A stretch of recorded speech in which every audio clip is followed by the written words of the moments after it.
ஓம் சாந்தி. எல்லோரும் குஷி குஷியாக இருக்கிறீங்களா? திருக்குரான் 4வது அத்தியாயம் பெண்கள்ன்ற தலைப்பில் 128வது வசனத்தில் வந்து பார்க்குறோம். இன்னும் ஒரு பெண் தன் கணவனிடமிருந்து வெறுப்பையோ அல்லது புறக்கணிப்பையோ பயந்தால் ஆனால் அவர்கள் இருவரும் தங்கள் இருவருக்கிடையே ஒரு சமாதானத்தை ஏற்படுத்தி கொள்வதில் அவ்விருவர் மீதும் குற்றமில்லை. சமாதானமே மேலானது, மிக மேலானது. பொதுவாக மனங்கள் லோபித்தனத்திற்கு உட்பட்டு விடுகின்றன. இன்னும் நீங்கள் ஒவ்வொருவரும் மற்றவருக்கு உபகாரியாயிருந்து அல்லாவுக்கு பயந்தும் கொண்டால் நிச்சயமாக அல்லாஹ் நீங்கள் செய்பவற்றை நன்கு உணர்ந்து கொள்பவனாக இருக்கின்றான். ஸோ அதே இன்னொரு டிரான்ஸ்லேஷனில், ஒரு பெண் தன் கணவன் தன்னை வெறுத்து விடுவான் என்றோ அல்லது புறக்கணித்து விடுவான் என்றோ பயந்தால் அவர்கள் இருவரும் தங்களுக்குள் ஒரு சுமூகமான முடிவை செய்து கொள்வது அவ்விருவர் மீதும் குற்றமில்லை. அத்தகைய சமாதானமே மேலானது. இன்னும் இதயங்கள் கருமித்தனத்திற்கு உட்பட்டவையாகின்றன. ஒருவருக்கொருவர் உபகாரம் செய்து உள்ளச்சத்துடன் நடப்பீர்களானால் நிச்சயமாக அல்லாஹ் நீங்கள் செய்பவற்றையெல்லாம் நன்கு அறிந்தவனாக இருக்கின்றான்.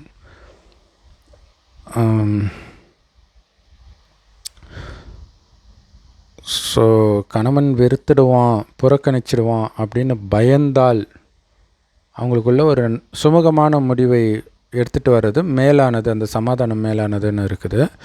ஸோ இது எங்கே அப்ளை ஆகும் அப்படின்னா, சில இடங்களில் சும்மாவே பெண்ணுக்கு அப்படி ஒரு பயம் வரும். ஏதோ அது என்ன காரணத்தினாலே தெரியாது, விட்டுட்டு போயிடுவானோ அப்படின்ற பயம் வரும். அந்த மாதிரி சகோதரிகளை வந்து நான் பார்த்துருக்குறேன். ஸோ அவர்களுக்கு இது அப்ளை ஆகும். உண்மையிலே கணவன் நல்லவனாக தான் இருப்பான், பட் இவங்களுக்கு ஒரு பயம் இருக்கும் ஏதோ ஒரு காரணத்தினால். இப்போ உதாரணத்துக்கு பிரம்மகுமாரியாக இருக்காங்கன்னு வச்சுங்களேன், கறிமீன் சாப்பிடக்கூடாது, காமம் ஈடுபடக்கூடாது, சகோதரன் சகோதரியாக இருக்கணும் போது கணவன் ஒத்துக்குவானா? ஒரு பெரிய கொஸ்டின் மார்க் இல்லையா? ஸோ அப்போ ஒரு பயம் வரும் இல்லையா? ஸோ அந்த நேரம் பேசி மற்ற நேரம் எதுக்கு இந்த பயம் வரப்போகுது? காமத்தையும் கறிமீனையும் கொடுத்தா. ஸோ இது பிரம்மகுமாரிகளுக்கு மட்டுமே பொருந்தக்கூடிய ஒரு விஷயமாக இருக்குது. அதே மாதிரி 2 பேருமே பிரம்மகுமாரி ஆனாலுமே கூட இந்த ஒரு பயம் இருக்கும். ஏன்னா உலகம் அவ்வளோ மோசமாக இருக்குது, திரும்புகிற பக்கம்லாம் கள்ள தொடர்பு. ஸோ அப்போ வந்து நீங்கள் அந்த பயத்தை நீக்குங்கள். அப்படியெல்லாம் கிடையாது, நான் ஒன்றும் காமத்துக்காகவும் கரிமீனுக்காகவும் கிடையாது, நான் என்ன மிருகமா, கடவுளுடைய குழந்தை, கடவுளை மாதிரி நான் பரிசுத்தமானவன் அப்படின்னு சொல்லி அவர்களை சமாதானப்படுத்த வேண்டியது உங்களுடைய கடமை. அதுதான் மேலானது. ஆனால் இதில் ஜென்ரலாக உலகியல் ரீதியான உதாரணத்துக்கு எடுக்கும்போது இது ஆக்சுவலாக அதுவும் வெவ்வேறு காரணத்திற்காக இந்த மாதிரி பயமும் வரும். அப்போ சுமூகமாக இருந்தால் பிரச்சனை இல்லை. ஆனால் விட்டுட்டு போகிறதுக்கு காரணமாக இன்னொரு பெண் இருந்தால், இன்னொரு ஆண் இருந்தால், ஏன்னா ஆண்கள் பெண்கள் எல்லாம் சமமாக தான் இப்போ தப்பு பண்ணிகிட்டு இருக்கிறாங்க. அப்போ வந்து சுமூகமாக போகிறது, அது கொஞ்சம் மனசாட்சி உள்ளவன்னா ஓகே கேட்பான். பட் அந்த காமத்தின் போதை வந்து மனசாட்சியெல்லாம் தூக்கி போட வச்சிடும். அதனால தான் காமம் மகா எதிரி அப்படின்னு சொல்லப்படுறது. அப்போ என்ன ஆகுன்னா, கருமித்தனத்துக்கு உட்படும் இதயங்கள். ஸோ கருமித்தனம்ன்றது சிக்கனம் அப்படின்னா கூட, நான் எதுக்கு அவளுக்கு பண்ணணும்? காமத்தையே கொடுக்கல, அவளுக்கு நான் எதுக்கு சாப்பாடு போடணும்? கரிமீன் சமைச்சு போடுறா, அவளை எதுக்கு நான் பார்த்துக்கணும்? இந்த மாதிரி மனுஷனுடைய புத்தி வேலை செய்ய ஆரம்பிச்சிடும். ஸோ ஒருவருக்கொருவர் உதவி செஞ்சு உள்ளச்சத்தோடு, அதாவது மனசாட்சியோடு நடந்தீங்கன்னா அல்லாஹ் நீங்கள் செய்பவற்றை அறிந்தவனாக இருக்கின்றான், அதற்கான கூலியை அல்லாஹ் கொடுப்பான் அப்படின்னு சொல்லப்பட்டிருக்குது. 129. நீங்கள் எவ்வளவுதான் விரும்பினாலும் பெண்களிடையே நீங்கள் நியாயமாக நடக்க சாத்தியம் கிடையாது. ஸோ இதுதான் இல்லை, 4 திருமணம் பண்ணிக்கலாம், ஆனால் 4 பேருக்கும் சமமாக இருக்கணும் அப்படின்னு சொல்கிற அதே குரானே சமமாலாம் இருக்கவே முடியாது தம்பி. அப்படி நீ நான் அவ்வளோ உத்தமனாக இருந்தால் நீ எதுக்கு இன்னொரு பொண்டாட்டியை கல்யாணம் பண்ண போகிற? இல்லை, இவளை விட இன்னொருத்திக்கிட்ட ஏதோ கிடைக்குதுன்னு தானே நீ போகிற. ஏதோ வேணாலும் இருக்கலாம், காமமாக இருக்கலாம், காசாக இருக்கலாம், எதோ வேணாலும் இருக்கலாம். எப்படி சமமாக இருக்க முடியும்? அதனால் கண்டிப்பாக நீ அப்படி தான் ஆவ. ஆனால் அதுக்குன்னு மொத்தமாக முதல் மனைவியை டீலில் விட்டுறாத, நடுத்தரில் விட்டுறாத, மற்றவளை அந்தரத்தில் தொங்கவிடப்பட்டவள் மாதிரி ஆக்கிடாத. உள்ளட்சத்தின் அதை தான் சொல்கிறேன், எல்லா மதமுமே தப்பு செய்கிறதுக்கான விதையை போட்டு விட்டுரும். அந்த தப்போட எக்ஸ்ட்ரீம் மட்டும் பண்ணிடாத. 4 பொண்டாட்டி கல்யாணம் பண்ணால் ஆனால் விபச்சாரம் பண்ணிடாத, கற்பழிச்சிடாத. இங்கே ஜஸ்ட் ஒரு பொண்டாட்டியோட காமத்தில் ஈடுபட்டாலே அடுத்தடுத்து இன்னொரு பொண்டாட்டி தேடும், கள்ள தொடர்பு தேடும், கற்பழிப்புக்கு போயே தீரும். அதான் சாத்தானுடைய வழி. ஏன்னா காமம் சாத்தானுடைய மிகப்பெரிய ஆயுதம் காமம். சரி, நீங்கள் உள்ளட்சத்தின் காரணமாக அதாவது மனசாட்சியின்படி சமாதானமாக நடந்துக்கிட்டீங்கன்னா அல்லாஹ் மிகவும் மன்னிப்பவனாகவும் மிக்க கருணையுடையவனாகவும் இருக்கின்றான். ஸோ அல்லாஹ்வுடைய வழி நிறைய கல்யாணம் பண்ணுறது கிடையாது. ஒரு கல்யாணம் பண்ணதையே சகோதரன் சகோதரியாக பாவிக்கணுன்றது தான் கடவுளுடைய வழி. அது பைபிள் கதையிலே வெளிப்படும். இப்ராஹிம் சொல்கிறோம் இல்லையா, அப்ராஹம் தன்னுடைய மனைவியை தங்கச்சின்னு தான் எல்லாருக்கும் அறிமுகப்படுத்துவார். கதைப்படி ஒரு காரணம் சொல்லுவாங்கன்னு வச்சுக்கோங்க, அது ஒன்றும் நம்புகிற மாதிரி இருக்காது. அதாவது அந்த உலகம் ரொம்ப மோசமாக இருக்குது, அந்த ஏரியா, தங்கச்சின்னு சொன்னால் எப்படி பாதுகாப்பு, மனைவின்னு சொன்னால் தானே பாதுகாப்பு. ஸோ அப்போ அது ஒரு பெரிய கேள்விக்குறியாக இருக்குல்ல. அப்போ அதுக்குள்ளே வேறு ஏதோ ஒரு ரகசியம் இருக்குது. இப்போவுமே பிராமணர்கள் மனைவி கணவனை ஏனான்னு தான் கூப்பிடுவாங்க. உண்மையிலே பிராமணர்கள் பிரம்மகுமாரிகள் தான். கடவுள் இந்த 5000 வருட காலச்சக்கரத்தில் கடைசின்னு ஒரு வருடம் இந்த பூமிக்கு வரார் அப்படிங்கிற விஷயம் எந்த மதத்திலையும் சொல்லப்படல. மனிதர்கள் தான் கிருஷ்ணர் வருவார், இயேசு வருவார் இப்படி நம்பிட்டு இருக்கிறாங்க. அவங்க தான் வந்துட்டாங்களே ஏற்கனவே, மறுபடியும் என்ன பண்ண போகிறாங்க? அவங்க பிறந்தபோது உலகம் நல்லா இருந்தது, இயேசு இருக்கும்போதும் உலகம் சூப்பராக இருந்தது, பைபிளில் போட்ட மாதிரி அப்படியே கொடூரமாக இருந்துச்சு. அதெல்லாம் இப்போ நடக்கிற விஷயம். நபி காலத்தில் அவ்வளோ மோசமாக இருந்தாங்க, 1400 வருஷத்துக்கு முன்னாடி மோசமாக இருந்தாங்களா? அப்போ இதை என்ன சொல்லுவீங்க? இப்போ தான் மோசமாக இருக்கிறாங்க. ஸோ ஒன்ஸு பிறந்துட்டாங்க அப்படின்னு இதில் பாருங்களேன், ஒரு பிறவி தான், இன்னொரு பிறவி கிடையாது. அப்போ எப்படி இயேசு வருவார்? இல்லை அப்படியே மேலேருந்து தொபுக்கடின்னு குதிச்சு வருவார்னு நினச்சிட்டு இருக்கிறாங்க. அவர் மறுபிறவி எடுத்து இங்கே தான் இருக்கிறார். ஆனால் இயேசுவாக மீண்டும் பிறக்க மாட்டார். அடுத்த ஜென்மத்தில் யாருன்னு அவருக்கே தெரியாது. அவரே ஏசப்பான்னு சர்ச்சில் போய் இருப்பார். ஸோ கடைசியில் கடவுள் வரார். அப்படி வரவே இல்லைன்னா அவரை நம்ம வணங்க வேண்டிய அவசியமே இல்லாமல் போயிடும். அவரே அவரை பற்றிய அறிமுகத்தை கொடுக்கிறார். செம்பொன் நிறமான ஒளி உலகத்தில் நட்சத்திரம் மாதிரி நான் இருக்கிறேன், நீங்களும் பூர்வமத்தில் நட்சத்திரம் மாதிரி இருக்கிறீங்க, உங்களுடைய உயிர் அங்கே தான் இருக்குது, அந்த உயிர் தான் நீங்கள், உடம்பு கிடையாது. பல உடலை எடுத்தீங்க, அதெல்லாம் அழியக்கூடியது, அழிவற்றது ஆத்மா. அந்த ஆத்மாவில் தான் மனம் புத்தி இருக்குது. அதன் மூலமாக நீங்கள் உருவாக்கின எண்ணம் தான் காரியத்திற்கு காரணமாக அமையுது. ஸோ அந்த எண்ணத்தை உருவாக்கக்கூடிய பழக்கம் உள்ளே இருக்குது. பாவ எண்ணங்களை, காமம், கோபம், பற்று, பேராசை, அகங்காரம். ஸோ அதை ஃபுல்லாக அழிக்கணுன்னா உடம்புன்றதே மறந்துடும். உடம்புன்னு நினச்சா தானே காமம் வரும், கோபம், பற்று, பேராசை, அகங்காரம். வெறும் ஒளிப்புள்ளிக்கு எப்படி காமம் வரும், கோபம் வரும், பற்று வரும், பேராசை வரும், அகங்காரம் வரும். அப்படி ஒளிப்புள்ளின்னு நினைங்க. அந்த ஒளிப்புள்ளியோடைய அப்பாவும் ஒரு ஒளிப்புள்ளி, இறைவன் சிவபெருமான். அவரை தான் அல்லான்றோம். பரமபிதான் கிறிஸ்தவர்கள் சொல்லுவாங்க. கடவுள் ஒருவரே, எல்லா மதத்திற்கும் கடவுளே இல்லைன்னு சொல்கிறவனுக்கும் அவர் தான் கடவுள். அடித்து உதைச்சாவது சொத்து கொடுப்பார். அவர் சொல்கிறத கேட்குறவங்க ஒரிஜினல் சொர்க்கத்துக்கு போய்டுவாங்க. அவர் சொல்கிறத கேட்காதவங்க அந்தந்த மதத்தை பிடிச்சிட்டு தான் கடவுளை நிராகரிப்பாங்க இல்லையா. சரி, அந்த மதத்திலே கொஞ்சம் முன்னாடி போ அப்படின்ட்டு அடித்து உதச்சி காமம் ஈடுபடுவியா? தன்னுடைய மகள் கற்பழிக்கப்படும் போது அவன் காமத்தில் விழுவானா? அல்லது மகளை அவனே கற்பழிக்கிறான்னு வச்சுக்கோங்க. அவனே எப்படி கற்பழிப்பான்றீங்களா? அவன் உடம்புக்குள்ளே வேறு ஆத்மா பூந்து கற்பழிக்கும். அப்போ அவனுக்கு காமத்தின் மீது வெறுப்பு வரும். அம்மாவோட காமத்தில் ஈடுபடும்போது இதெல்லாம் நடக்கும். அதுக்கு தான் இப்போ ட்ரைனிங் கொடுத்துக்கிட்டே வரான் சாத்தான். ஈரானில் பார்த்திங்கன்னா அப்பாவே கல்யாணம் பண்ணிக்கலான்ட்டாங்க, வளர்ப்பு தந்தை. அப்புறம் என்ன, எல்லாம் ஒன்று தான் இல்லையா? வளர்த்த பொண்ணாக இருந்தால் என்ன, சொந்த பொண்ணாக இருந்தால் என்ன? ஸோ உலகம் ரொம்ப மோசமாக ஆகிட்டு இருக்குது. இதுக்கெல்லாம் காரணம் காமம். இதுக்கெல்லாம் காரணம் உடம்புன்னு பார்த்தது. உடம்பை பார்க்காத, ஆத்மான்னு பாரு. ஆத்மாவின் தந்தை சிவ பரமாத்மாவை நினைவு செய். அவருடைய குழந்தை தான் எல்லாமே. அப்போ என் அப்பாவுடைய குழந்தை தான் இன்னொருத்தர்னா அவங்க எனக்கு சகோதரன் சகோதரி உறவு தானே வரும். வேறு என்ன உறவு வரும்? இந்த கடைசி ஜென்மத்தில் மட்டும் இப்படி ஒரு யுக்தி. கடைசியில் தான் இந்த ஞானத்தை கொடுக்குறார், தூய்மையாக்குறதுக்காக, காமத்திலேருந்து விடுபடுறதுக்காக. அப்போ தான் காமம்னா என்னன்னே தெரியாத அந்த சொர்க்கத்துக்கு போக முடியும். கணவனும் மனைவியும் நமக்கு ஒரு வாரிசு வேணும்னு நினைக்கும்போது மனைவி கர்ப்பமாவலை தவிர காமத்தினால் கிடையாது. காமம்னா என்னன்னே தெரியாது அங்கே யாருக்குமே. அதனால் தான் குழந்தைகள் மாதிரி பரிசுத்தமாகாமல் சொர்க்கத்துக்கு போக முடியாது அப்படின்னு இயேசு கூட சொல்லியிருப்பார்.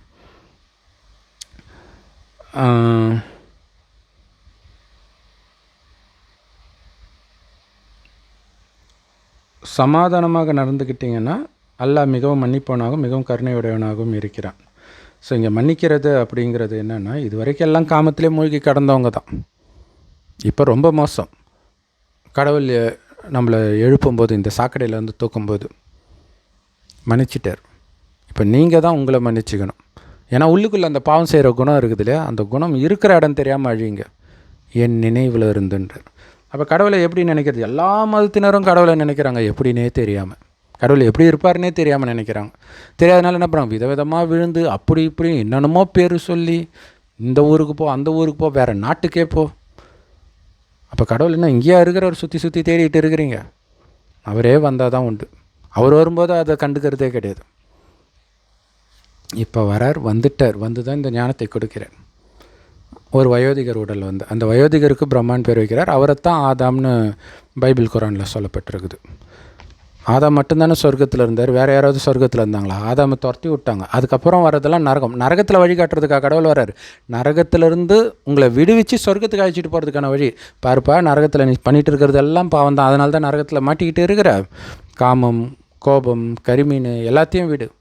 ஆத்மான்னு ஒன்று வந்து என் நினைவிலே இரு அப்படிங்கிறத சொல்கிறார். ஆத்மா பூர்வமத்தில் நட்சத்திரமாக இருக்குது, இறைவன் செம்பன் நிறமான ஒளி உலகத்தில் நட்சத்திரமாக இருக்குது. ஸோ அவரை நினைக்க நினைக்க ஆத்மாவிற்கு சக்தி வரும். இந்த செய்தியை கொடுக்கத்தான் கடவுளே வருகிறார். அவருடைய செய்தி அவர்கிட்ட தான் இருக்குது. அல்லாவின் செய்தி அல்லாவிடம் மட்டுமே இருக்குது, குரான்லேயே இருக்குது. அப்படின்னா என்ன அர்த்தம்? குரானில் இல்லைன்னு அர்த்தம் அந்த செய்தி. ஸோ அதை இந்த ஞானம் சொல்லும்போது கோடியில் சிலர் புரிஞ்சுக்குவாங்க, அந்த கோடியில் சிலர் சொர்க்கத்துக்கு வந்துடுவாங்க. ஏன்னா எல்லோரும் சொர்க்கத்துக்கு வரமாட்டாங்கன்றது குரான்லேயும் இருக்குது, பைபிள்லையும் இருக்குது, எல்லாத்துலேயும் இருக்குது. மற்றபடி மெக்காவுக்கு போனாலே சொர்க்கத்துக்கு வந்துடுவாங்களா? சொர்க்கவாசல் திறப்புழா பெருமாள் கோயிலில் போய் கண்ணு முடிச்சாலே சொர்க்கத்துக்கு வந்துடுவாங்களா? அவ்வளோ ஈஸியாக சொர்க்கத்துக்கு வர்றது. குணத்தை மாற்றுறது. சொர்க்கத்தில் அந்த கோபம், காமம் இதெல்லாம் என்னன்னே தெரியாது. எப்படி திடீர்னு மாறுவீங்க? மாறிடுச்சா? எந்த மதத்தில் காமம் கோபத்தெல்லாம் விடுறதுக்கு கற்றுக் கொடுக்குறாங்க? மதங்களெல்லாம் மனிதர்கள் உருவாக்கியது. ஸோ அந்த மதங்கள் உருவாக்கி அந்த விஷயத்துலேருந்து உங்களை விடுவிக்கிறதுக்கு தான் கடவுள் வர்றார், வந்து இந்த ஞானத்தை கொடுக்கிறார். இது வரைக்கும் நீங்கள் கடவுள் இல்லைன்னு சொல்லியிருக்கலாம். அதாவது நம்ம பண்ணது எல்லாமே கடவுளுக்கு எதிரானது தான். ஒரு பொண்ணை இச்சையாக பார்த்தீங்கனாலே கடவுளுக்கு எதிராக தான். காமத்தில் விழுந்தாலும் அது உங்கள் மனைவியாக இருந்தாலும் சரி கடவுளுக்கு எதிரானது தான். ஸோ இதிலிருந்து இப்போ விடுவிக்கிறது இருக்குது இல்லையா, அதுதான் மன்னிப்பவன். அவருடைய கருணை எல்லாமே அவர் கொடுக்குற இந்த ஞானம் மட்டுமே. சரி,